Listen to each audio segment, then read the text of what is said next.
한국 시간으로 어제가 3월 1일 3.1절이었습니다. 올해를 한자로 우리 동양문화권에서는 그 60년 주기로 부르는 이름이 있지 않습니까? 올해를 한자로 을사년이라고 부릅니다. 이게 60년에 한 번씩 돌아오는 해인데요. 60년 전 그리고 그보다 또 60년 전 120년 전이 역시 똑같이 을사년이었습니다. 1905년이었죠. 1905년이 우리 민족으로는 굉장히 가슴 아픈 해입니다. 일본 제국이 우리나라의 주권을 강제로 빼앗았고 굴욕적인 조약을 강제로 맺었습니다. 그 조약을 무슨 조약이라고 부릅니까? 을사조약이라고 부릅니다. 을사년에 이루어진 강제 조약이었기 때문에 을사조약입니다.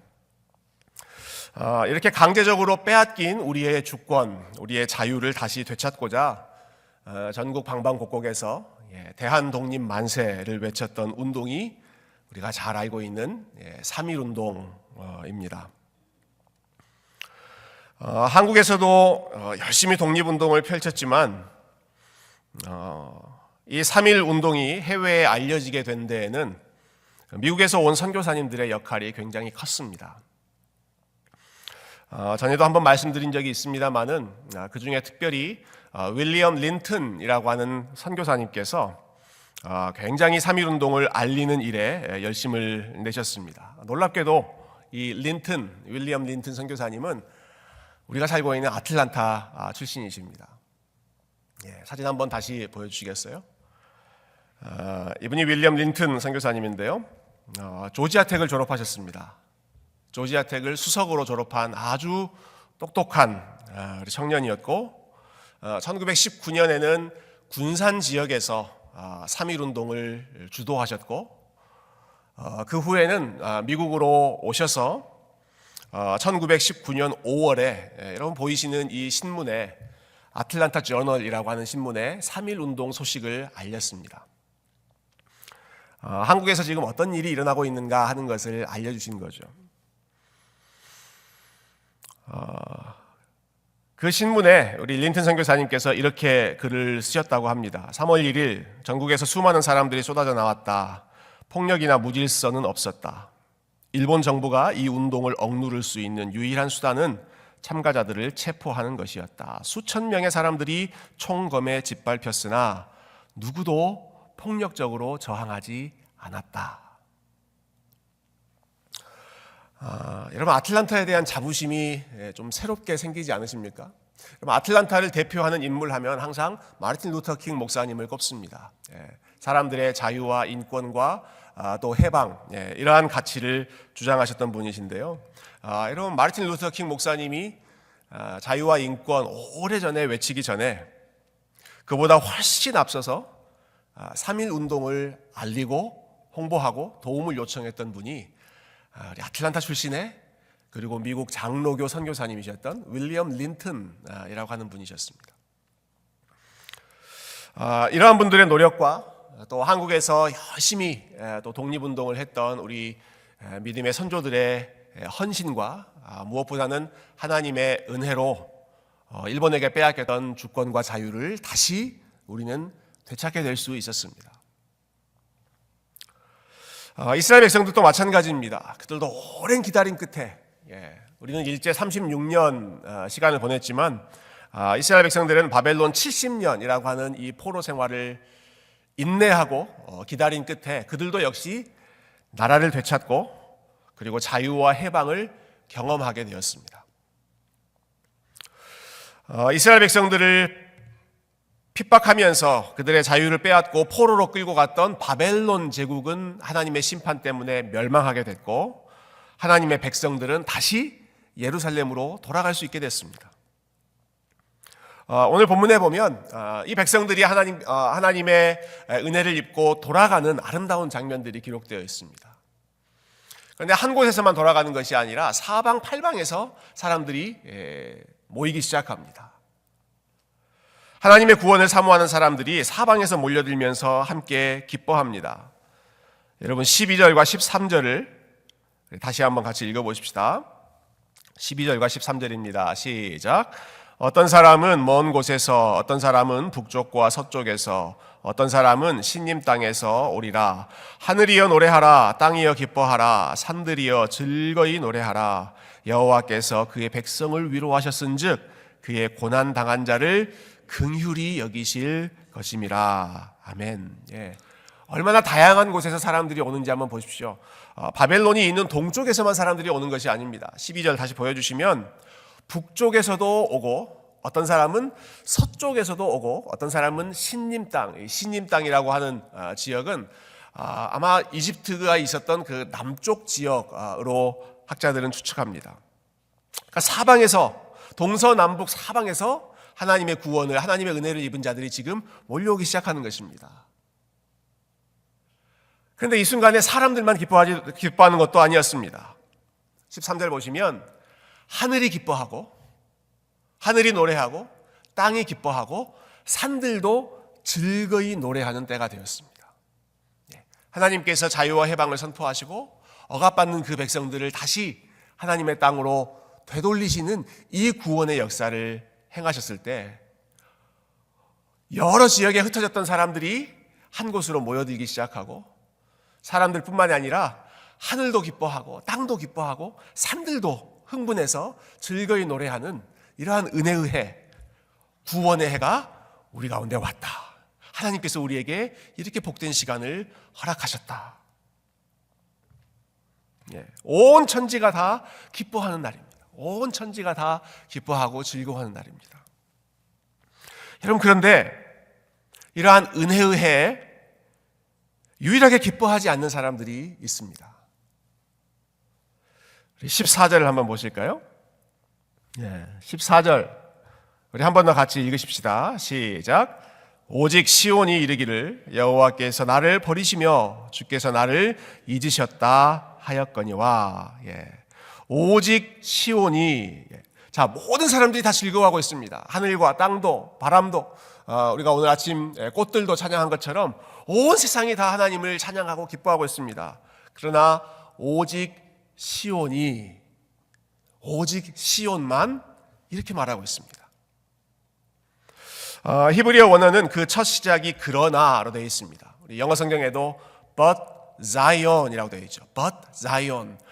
모든 세상이, 모든 백성들이 지금 다 기뻐하고 있지만 그러나 시온은 이렇게 말하고 있다. 여호와께서 나를 버리시며 주께서 나를 잊으셨다.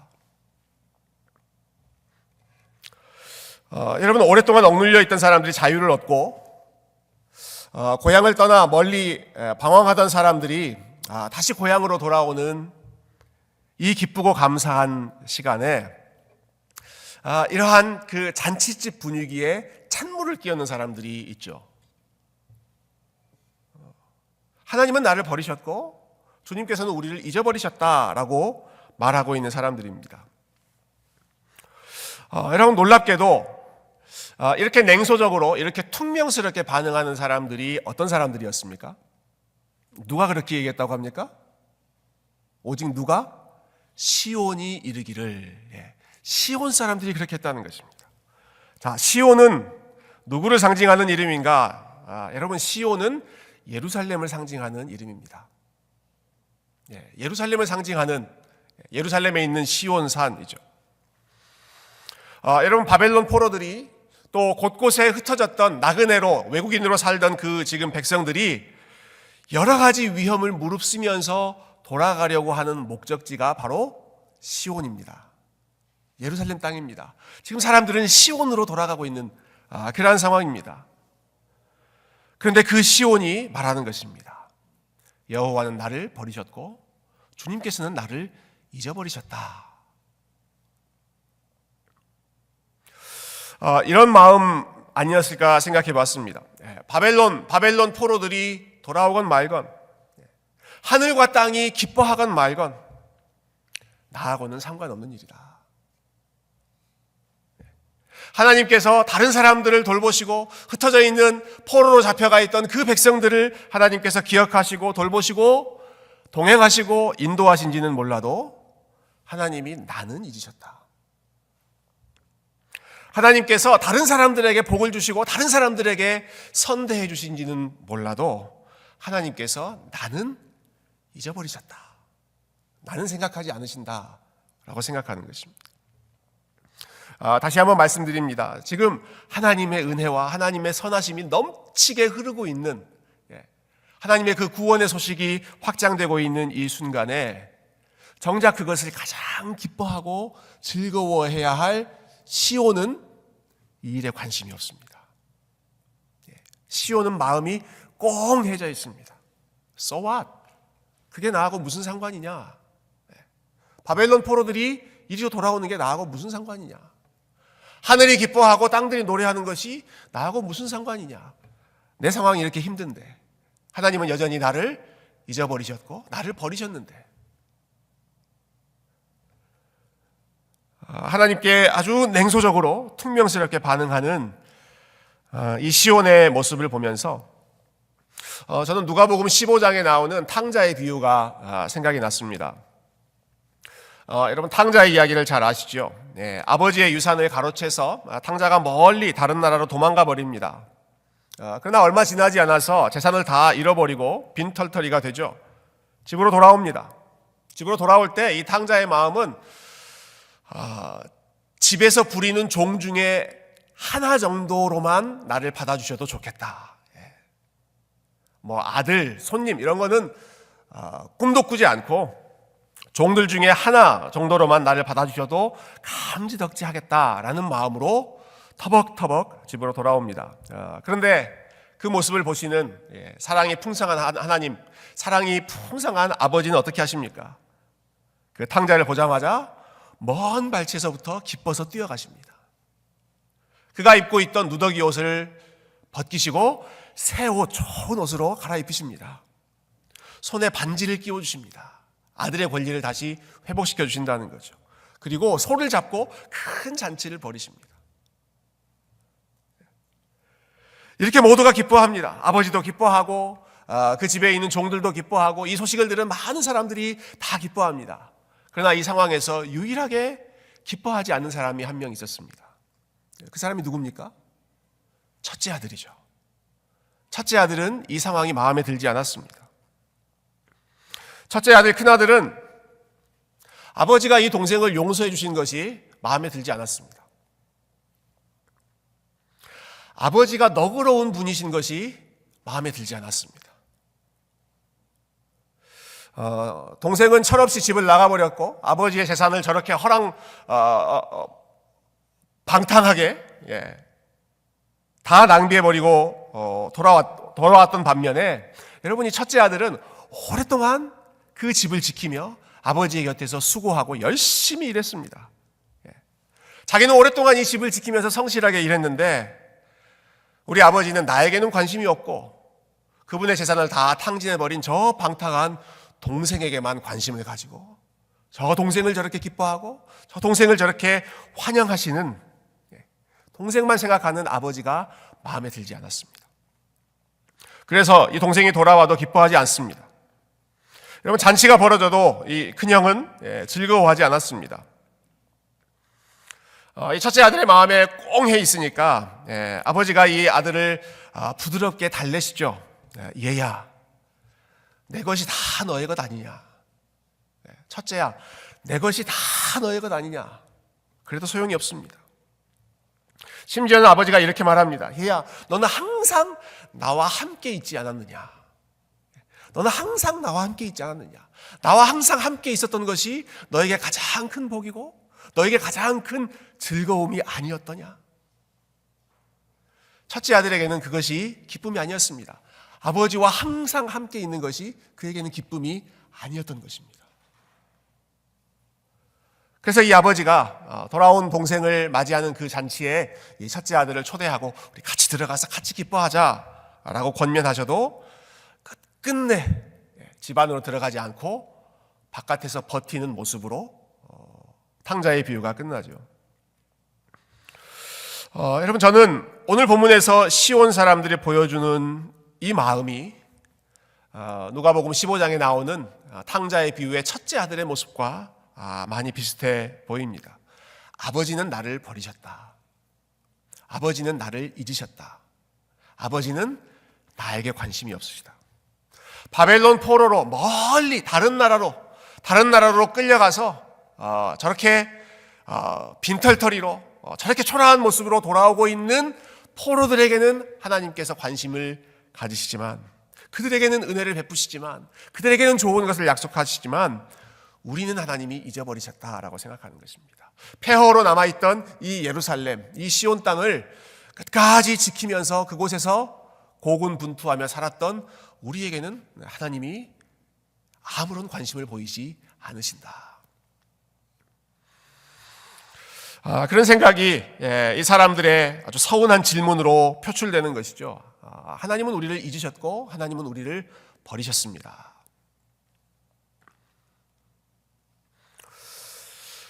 여러분, 이런 마음을 가득 안고 있는 시온 백성들에게 우리 하나님께서 뭐라고 말씀하시는지 다시 한번 말씀을 읽어보면 좋겠습니다. 우리 15절과 16절 말씀, 15절과 16절 말씀 우리 함께 읽어보겠습니다. 시작. 여인이 어찌 그 젖먹는 자식을 잊겠으며 자기 태에서 난 아들을 긍휼히 여기지 않겠느냐. 그들은 혹시 잊을지라도 나는 너를 잊지 아니할 것이라. 내가 너를 내 손바닥에 새겼고 너의 성벽이 항상 내 앞에 있나니. 하나님이 이렇게 질문하시죠. 여인이 어찌 그 젖먹는 자식을 잊겠느냐. 잊을 수 있다는 말입니까? 잊을 수 없다는 말입니까? 잊을 수 없다라는 말입니다. 여인이 어떻게 젖먹는 자식을 잊어버릴 수 있겠느냐.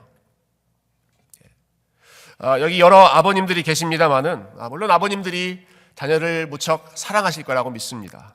그러나 자녀를 향한 모성애의 수준은 따라갈 수가 없습니다. 남자들이, 여자들이, 어머니들이 가지고 있는 그 모성애를 따라갈 수가 없습니다. 여러분, 10달 동안 자기 몸 속에, 배 속에 생명을 함께 키우며 살았던 어머니의 마음, 그리고 10달이 다 지났을 때 온몸이 부서지는 고통을 참으면서 본인의 배에서 아이를 직접 낳았던 그 어머니의 마음은 여러분, 아무리 자녀를 사랑하는 아버지라고 하더라도 도저히 경험할 수 없고 그리고 이해할 수 없는 신비로운 부분 아니겠습니까? 여인이 어찌 그 젖먹는 자식을 잊겠느냐. 여러분, 특히 15절에 보시면 갓난아기에게 젖을 먹이는 그 어머니의 모습을 우리 하나님께서 가정하시죠.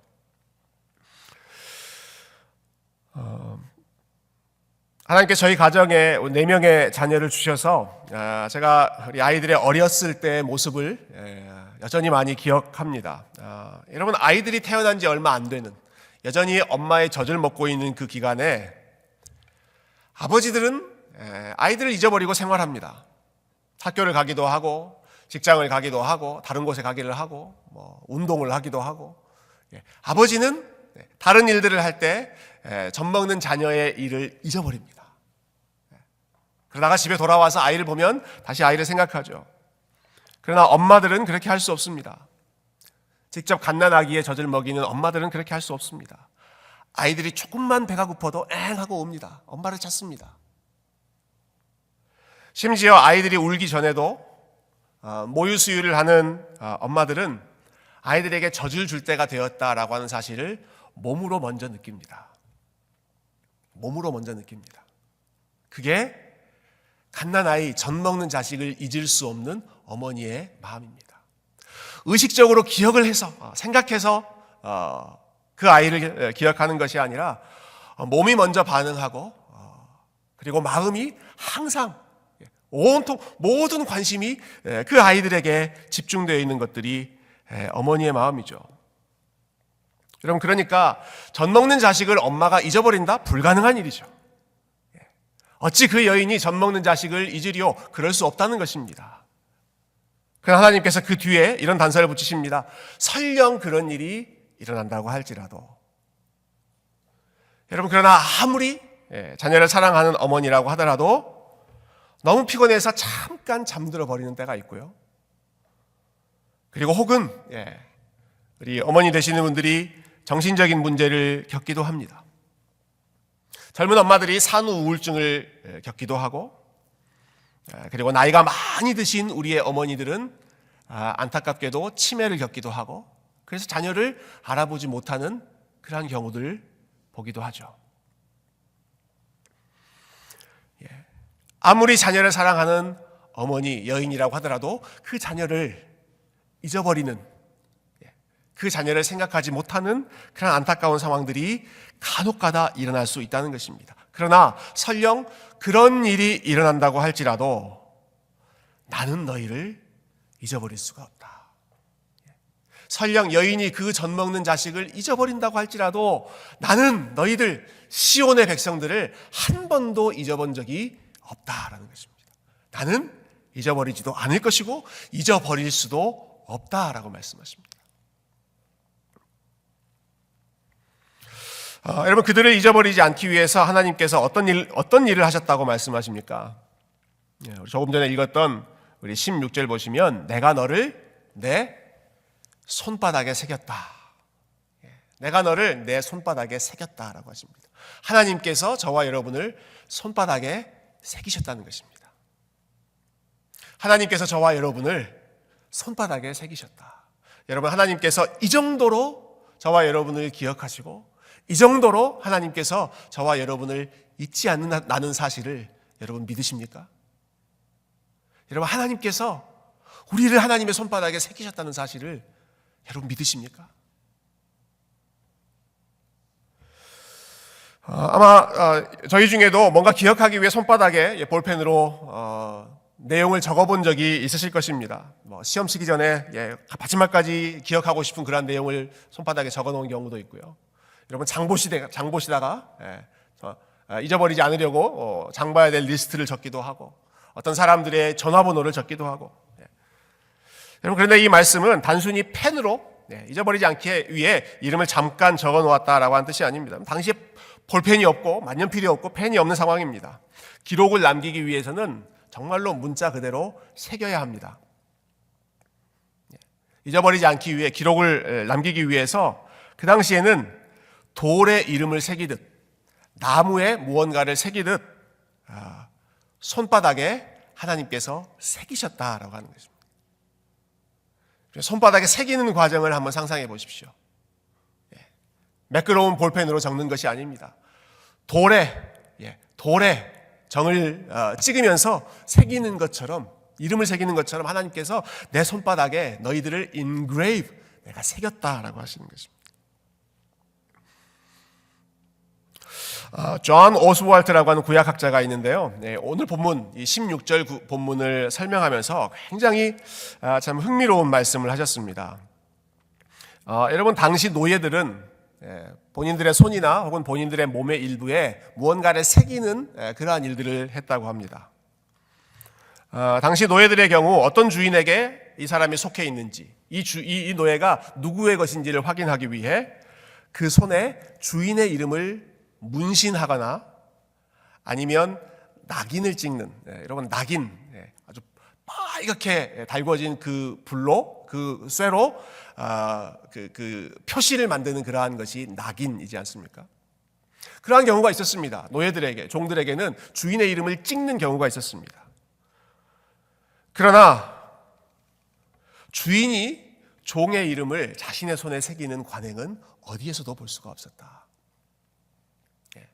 노예에게는 등에 문신을 하든지 발에 문신을 하든지 손바닥에 주인의 이름을 낙인을 찍든지 그런 일들이 있었지만, 그러나 종을 잊어버리지 않기 위해, 종을 기억하기 위해 주인이 자기 손에 종의 이름을 새기는 것은 이건 어디에서도 볼 수 없는 일이다.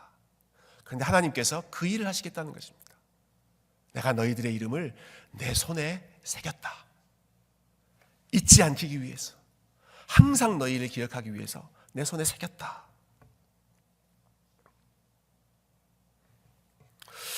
여러분, 우리가 누군가에게 우리의 존재와 우리의 삶이 잊혀지지 않고 기억된다라고 하는 것은 참 귀하고 감사한 일입니다. 누군가 나를 기억해 준다, 너무나 참 좋은 일이죠.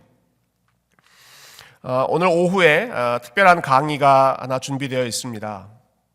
지난주 우리 광고 시간에 제가 말씀드린 것처럼 우리 사진 작가이신 라미 현 형제님께서 참 귀한 일을 하세요. 75년 전에 한국 전쟁이 일어났을 때 우리나라에 직접 와서 총 22개국에서 파병을 받으셨다고 그래요. 그분들이 와서 직접 싸워주셨던 그 군인들을, 지금은 90세가 다 넘어간 어르신들인데 그분들을 직접 찾아가서 그분들에게 사진을 찍어드리고 그분들에게 고마움을 표시하는 그 일을 지난 2017년부터 우리 라미 작가님이 하고 계십니다. 한국의 아주 인기 있는 방송이죠. 유퀴즈라고 하는 그 프로그램에서도 이분이 하시는 이야기를 들려주신 적이 있는데요. 아마 오늘 오후에는 훨씬 더 많은 아주 참 감동적인 사연들을 우리에게 들려주실 거라고 기대합니다.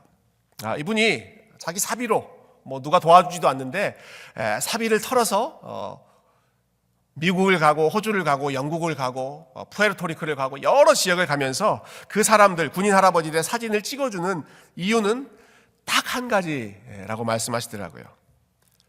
잊혀져 버린 전쟁, 그리고 잊혀져 버린 영웅들을 조금이라도 기억하게 하기 위해서. 조금이라도 기억하게 하기 위해서.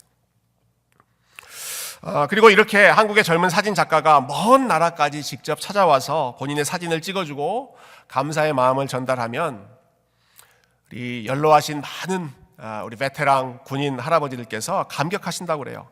다른 이유 때문이 아닙니다. 나의 헌신을 기억해 주는 사람이 있다는 것 때문에. 내가 젊었을 때 10대의 그 젊은 나이에 정말 알지도 못하는 그 나라에서 싸우고 생명을 걸고 헌신했던 그 삶을 조금이라도 기억해 주는 나라, 기억해 주는 사람들이 있다는 것 때문에 너무 고맙다. 감격의 눈물을 흘리신다는 인터뷰를 영상으로 보았습니다. 여러분, 사람이 사람을 기억해 주는 것 귀한 일입니다. 그러나 사람들의 기억은 금방 사라집니다. 사람들의 기억은 금방 사라집니다. 여러분, 한때 잠깐 관심을 갖고 기억해야지, 잊지 말아야지 하지만 시간이 지나면 우리는 금세 잊어버립니다. 사람들이 했던 수고와 헌신과 열심을 우리는 금세 잊어버립니다. 여러분, 그러나 하나님은 저와 여러분을 절대로 잊어버리지 않으십니다.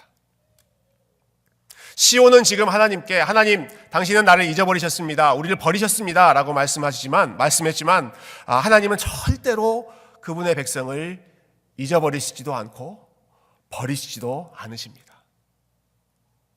우리가 하나님을 가리켜서 전능하신 하나님이라고 부릅니다. 모든 것을 하실 수 있는, 전능이라고 하는 뜻이 모든 것을 하실 수 있다라고 하는 뜻 아니겠습니까?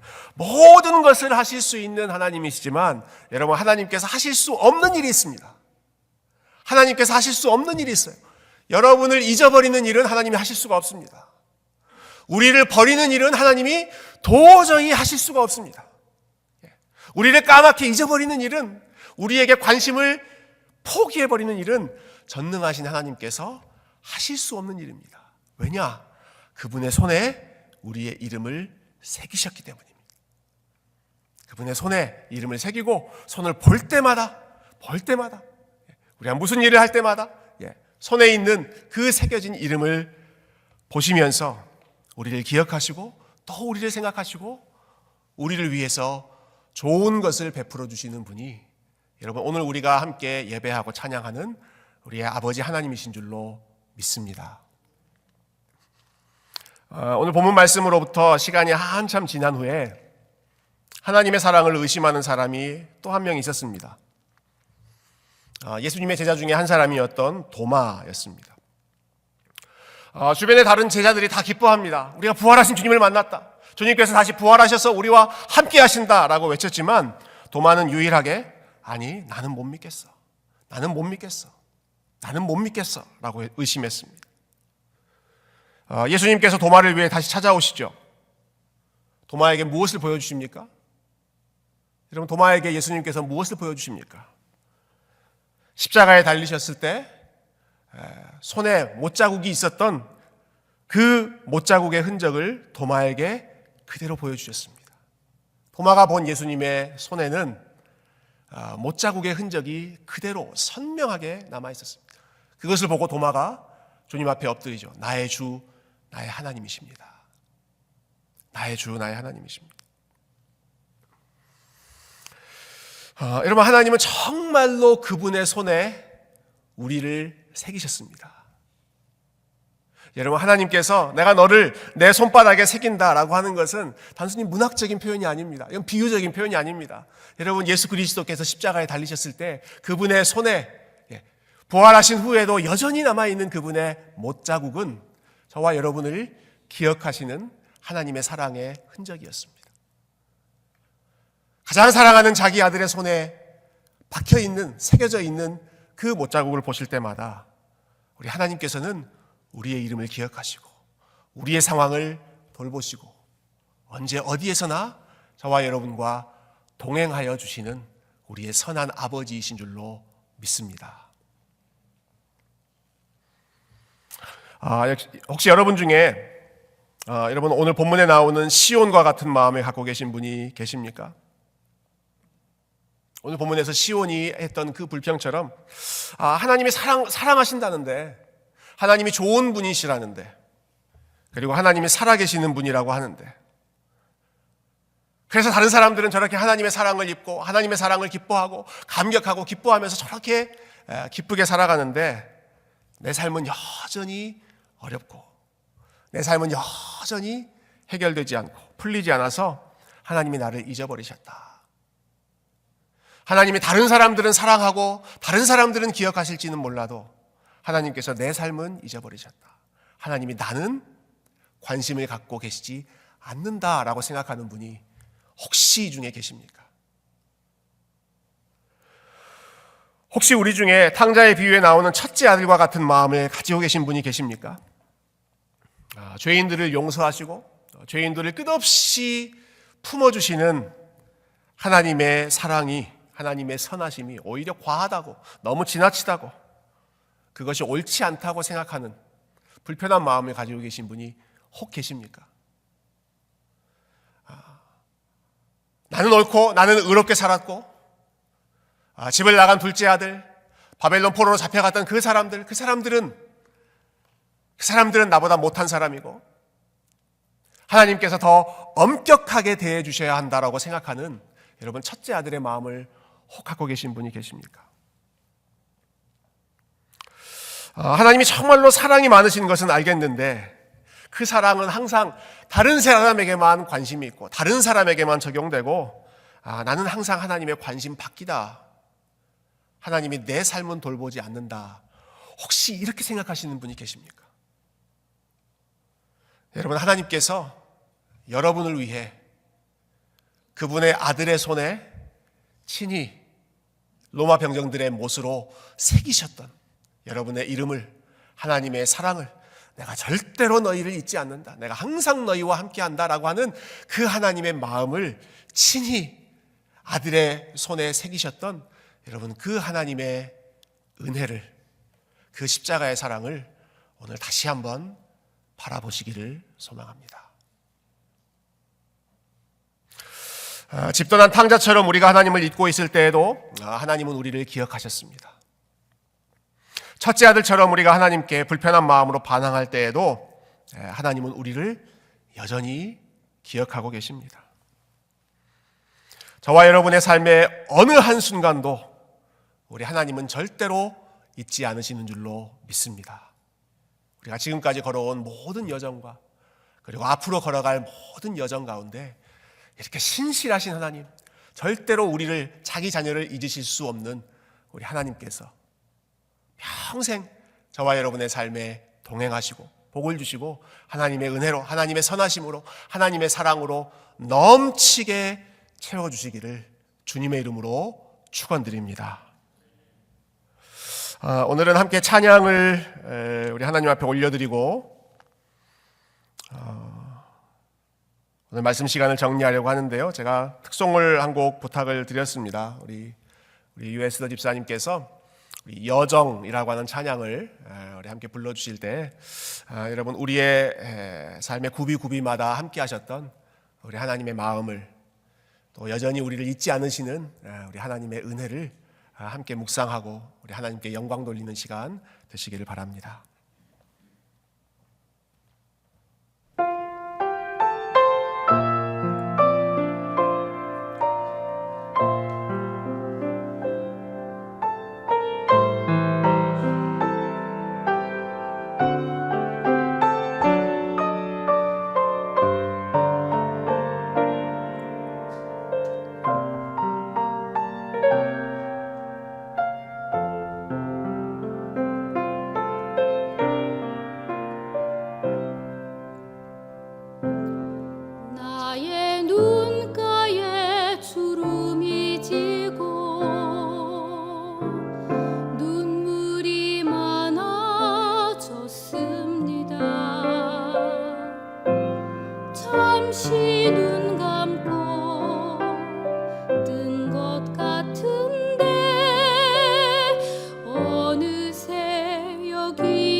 마치는 날까지 붙드시리.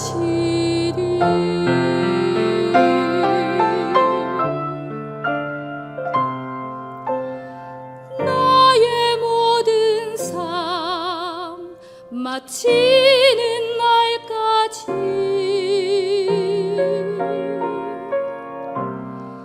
부